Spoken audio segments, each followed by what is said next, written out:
Perkenalkan, nama saya Melani Rifka Yoku, angkatan 2017, mahasiswa semester 6. Di sini saya akan mempresentasikan hasil kerja saya yang berjudul pengambilan keputusan. Dan yang pertama, saya akan menjelaskan tentang definisi keputusan, tahap-tahap pengambilan keputusan, keputusan terprogram dan tidak terprogram, proses pengambilan keputusan, perubahan dalam keputusan, kualitas keputusan, dan solusi dalam menyelesaikan berbagai masalah di bidang pengambilan keputusan. Yang pertama adalah definisi keputusan. Definisi keputusan adalah proses penelusuran masalah yang berawal dari latar belakang masalah, identifikasi masalah hingga kepada terbentuknya kesimpulan atau rekomendasi. Rekomendasi itulah yang selanjutnya dipakai dan digunakan sebagai pedoman basis dalam pengambilan keputusan. Yang kedua yaitu tahap-tahap pengambilan keputusan. Ada dibagi menjadi 5. Yang pertama yaitu mengidentifikasi masalah tersebut secara jelas dan mudah dimengerti. Yang kedua, membuat daftar masalah yang akan dimunculkan dan menyusun secara prioritas. Yang ketiga, melakukan identifikasi dari setiap masalah tersebut.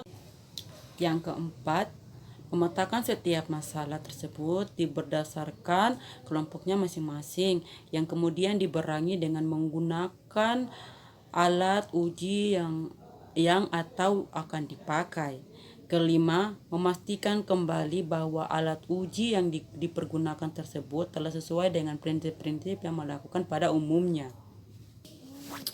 Di sisi lain, Simon pada tahun 1960 mengatakan pengambilan keputusan berlangsung melalui 4 tahap. Yang pertama yaitu intelijen, yang biasa disebut proses pengambilan keputusan informasi yang bertujuan identifikasi masalah. Yang kedua, desain, yang biasa disebut tahap perencanaan solusi terhadap masalah. Yang ketiga, choice, yang disebut tahap mengkaji kelebihan dan kekurangan dari berbagai macam alternatif yang ada dan memilih yang terbaik. Yang keempat, implementasi atau disebut tahap pengambilan keputusan dan melaksanakannya.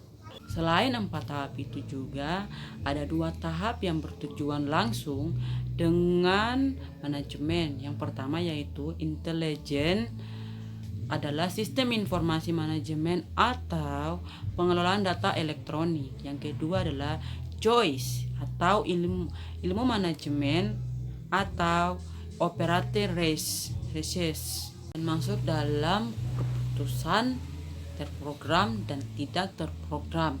Yang pertama, keputusan terprogram. Keputusan yang terprogram dianggap suatu keputusan yang dijalankan secara rutin saja, tanpa ada persoalan-persoalan yang bersifat krusial. Keputusan tidak terprogram adalah yang biasanya diambil dalam usaha memecahkan masalah-masalah baru yang belum pernah dialami sebelumnya. Tidak bersifat repetitif, tidak terstruktur, sukar mengambil bentuk, hakikat, dan dampaknya. Menurut Septen Robbins dan Mary Kelter, proses pengambilan keputusan terdiri dari 8 langkah. Yang pertama adalah mengidentifikasi masalah, yang kedua adalah mengidentifikasi kriteria keputusan, yang ketiga memberi bobot kriteria, yang keempat mengembangkan alternatif-alternatif, yang kelima analisis alternatif, yang keenam memilih satu alternatif, yang ketujuh melaksanakan alternatif tersebut, yang terakhir mengevaluasi alternatif keputusan. Dan yang berikut, perubahan dalam keputusan dibagi menjadi 2, yaitu instrumental changes dan yang kedua turbulent changes. Kualitas keputusan. Kualitas keputusan merupakan mutu yang dihasilkan dari hasil keputusan tersebut. yang telah diaplikasikan atau telah diuji secara maksimal dan terlihat hasilnya secara maksimal tentu dimulai secara maksimal.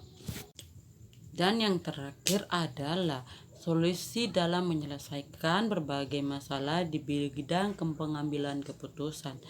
Dibagi menjadi 4. Yang pertama, menerapkan konsep keputusan. Yang kedua, menetapkan setiap keputusan berdasarkan alasan-alasan yang bersifat representatif.